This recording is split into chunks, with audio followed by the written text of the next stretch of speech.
Au Niger, les militants du parti moderne Faloumana se préparent déjà pour les élections de 2021. Ils se mobilisent pour faire rentrer leur leader, Ama Amadou. Insécurité galopante au Nigeria, la Chambre des représentants donne un ultimatum au chef de l'État pour apporter une réponse dans le pays.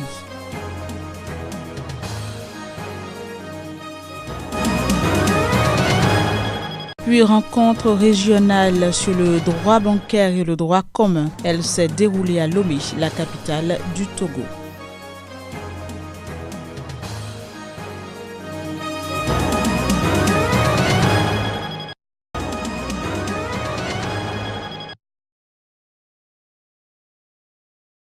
Les députés nigérians lancent un ultimatum au président Muhammadu Buhari. Ils lui donnent 48 heures pour résoudre l'insécurité dans le pays. Cet appel fait suite à une motion sur des questions d'importance publique présentée par le représentant Mark Gbila du People's Democratic Party lors de la séance plénière de ce jeudi. Le Parlement a décidé que si le président ne répondait pas à cette demande dans les 48 heures, il serait considéré avec son administration comme étant incapable de mettre fin à l'assassinat d'innocents citoyens nigérians dans différentes localités du pays. Mark Gbila soutient que le gouvernement serait ainsi considéré comme ayant failli à sa responsabilité constitutionnelle d'assurer la sécurité et le bien-être des citoyens du Nigeria. Une commission ad hoc a été constituée par la Chambre pour assurer l'interface avec la présidence. Selon le député Gbila, la Chambre est préoccupée par les attaques croissantes de bergers et de bandits présumés dans les communautés de Benue, Kaduna, Zamfara et dans d'autres États depuis janvier.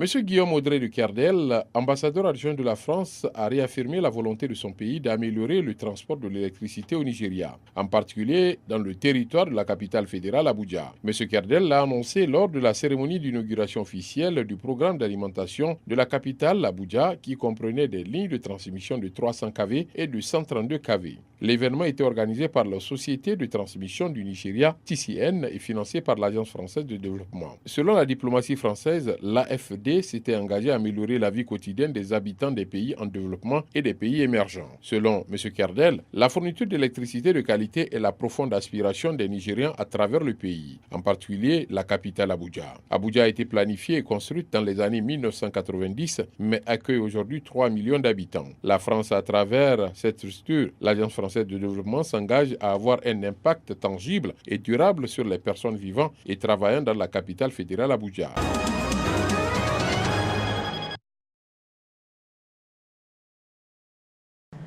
Après examen de la situation sécuritaire dans l'espace sahélo-saharien, la conférence fait la déclaration suivante. Sur la situation en Libye. Au regard de la situation actuelle, la conférence lance à toutes les parties libyennes un appel à observer un cessez-le-feu immédiat, à relancer le dialogue national et à se conformer au plan d'action pour la Libye des Nations Unies et à l'initiative africaine sur la Libye de l'Union africaine. La conférence appelle à l'arrêt immédiat des bombardements sur la capitale, Tripoli. Sur la situation au Soudan. La conférence a exprimé sa préoccupation face à la situation au Soudan et lance un appel à tous les acteurs politiques à privilégier le dialogue et la concertation en vue de l'instauration d'une transition pacifique consensuelle et un retour à l'ordre constitutionnel dans un délai raisonnable.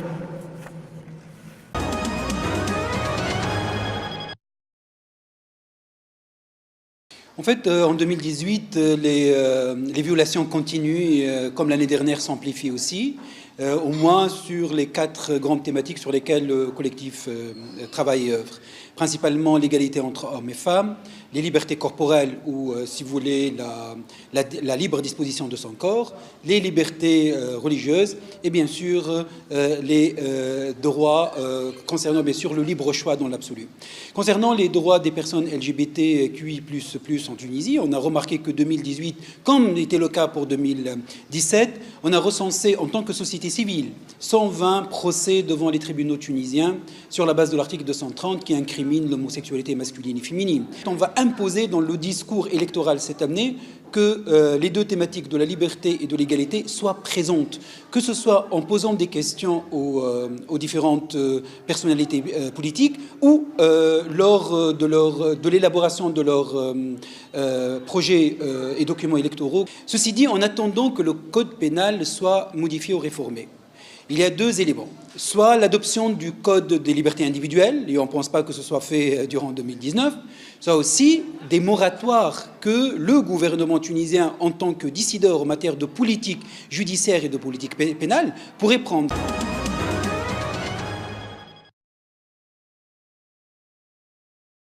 Sous la houlette de Seyni Yacouba Merida, la jeunesse du modem Lumana, parti de Hama Amadou, se mobilise pour faire entrer le chef de file de l'opposition au pays dans la perspective des prochaines élections générales. Au moment où certains partis investissent leurs candidats, le modem Lumana doit faire le ménage à la veille du renouvellement de ses structures. Une tâche dévolue aux femmes et aux jeunes sur qui repose l'espoir d'Hama Amadou.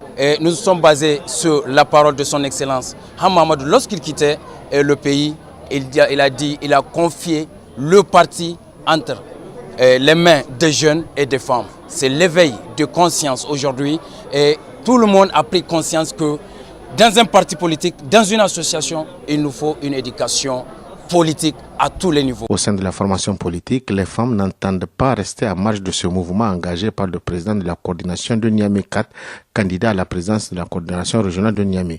Seyni Yacouba, un inconditionnel homme de confiance de Hama Amadou. Au sein de Lumana, avant même que notre président quitte le Niger, vous avez bien entendu, il a confié le parti aux femmes et à la jeunesse. Donc la femme au sein de Lumana, c'est vraiment un grand point. Les femmes vont sortir prochainement, Inch'Allah. La femme ne va plus rester à la maison, on va sortir pour se battre. La jeunesse est avec nous, on a nos enfants avec nous, donc vraiment on est forte. Pour l'heure, un jeu trouble semble se manifester au sein du parti avec certains militants qui ne croient pas au retour de leur leader et de ses chances d'être candidat. C'est ce que veulent déjouer les jeunes du parti à travers ces rencontres qui vont se multiplier.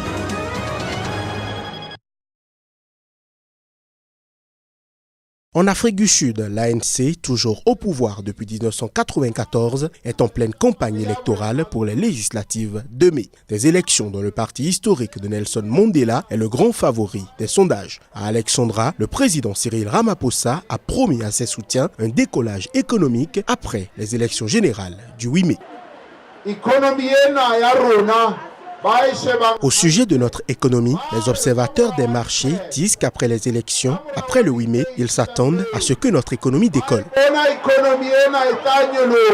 Lors du lancement de campagne de l'ANC, le président avait entamé un examen de conscience. Cyril Ramaphosa a débuté par un long mea culpa au nom de son parti. Une ANC qui a commis des erreurs et appris de ses erreurs. Selon lui, les populations d'Alexandra n'ont pas manqué de faire cas de la corruption, mais aussi des promesses vaines des politiques. On veut du travail, des logements. Il faut qu'il donne au peuple tout ce qu'il a promis. Ramaphosa va s'occuper de la corruption. Il faut lui donner une chance. Il doit se débarrasser de tous les gens corrompus et faire venir de nouveaux visages. Tous ces partis politiques, ils ne font que parler. Je ne pense pas qu'ils puissent changer quoi que ce soit. Ça fait combien de temps que l'Afrique du Sud est démocratique? 25 ans. Et qu'est-ce qui a changé? Certaines choses ont changé, mais je pense qu'aucun de ces partis ne va changer quoi que ce soit dans nos vies. Malgré les nombreuses affaires de corruption, l'ANC est toujours largement en tête des sondages avec plus de 6 Sud-Africains sur 10 prêts à la soutenir. Le président Cyril Ramaphosa avance un programme ambitieux alors que le parti peine à se relever de la présidence Jacob Zuma et des affaires de corruption.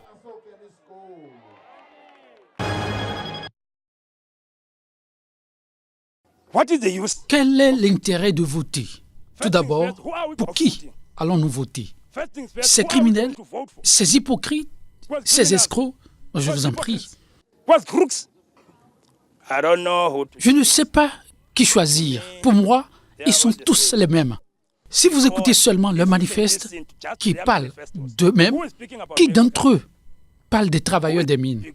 Qui dit quelque chose sur les mineurs dans le manifeste? Ils ont tous fait leurs propres manifestes. Et les autres qui font encore campagne, qui parlent des mineurs. Personne. Alors, pour qui voter quand personne ne parle de moi? Je ne vois pas.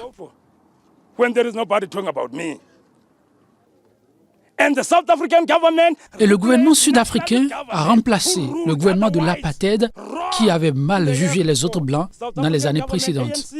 Le gouvernement sud-africain, l'ANC, a remplacé ce gouvernement. Nous sommes donc régis par les mêmes règles. Mais on nous dit que nous sommes dans un pays démocratique. Et je ne pense pas.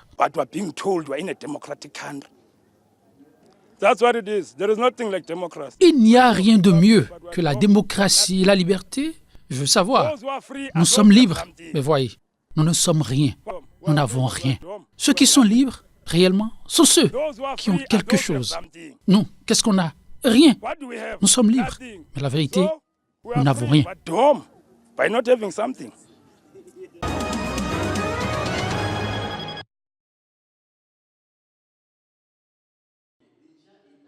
Ils sont plus d'une centaine de juristes de banque, ressortissants de 14 pays au total, venus de la Burundi, de la Mauritanie et de 12 pays de l'OHADA, à se retrouver dans la capitale togolaise dans le cadre des 17e journées annuelles de l'Association africaine des juristes de banque et des établissements financiers AJBF.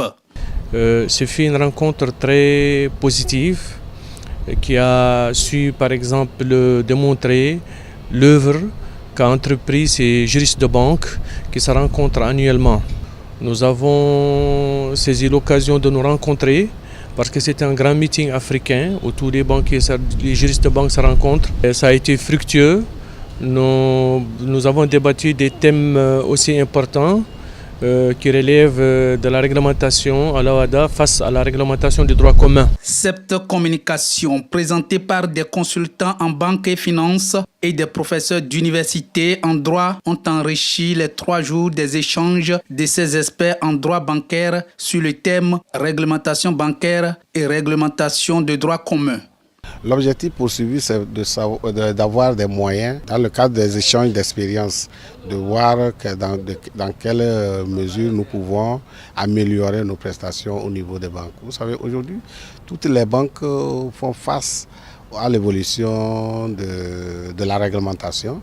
Et en face de cette réglementation, nous avons aussi les tests OHADA. Et l'application des tests OHADA par rapport à l'activité bancaire, qui est une activité spécifique, pose problème. Maintenant, c'est de voir dans quelle mesure nous pouvons concilier les deux. Des recommandations formulées en fin des travaux seront déposées aux dirigeants des institutions bancaires, des établissements financiers et au ministre de la Justice du Togo. Les 18e journées annuelles de cette association des juristes se tiendront en avril 2020 à Nouakchott, en Mauritanie.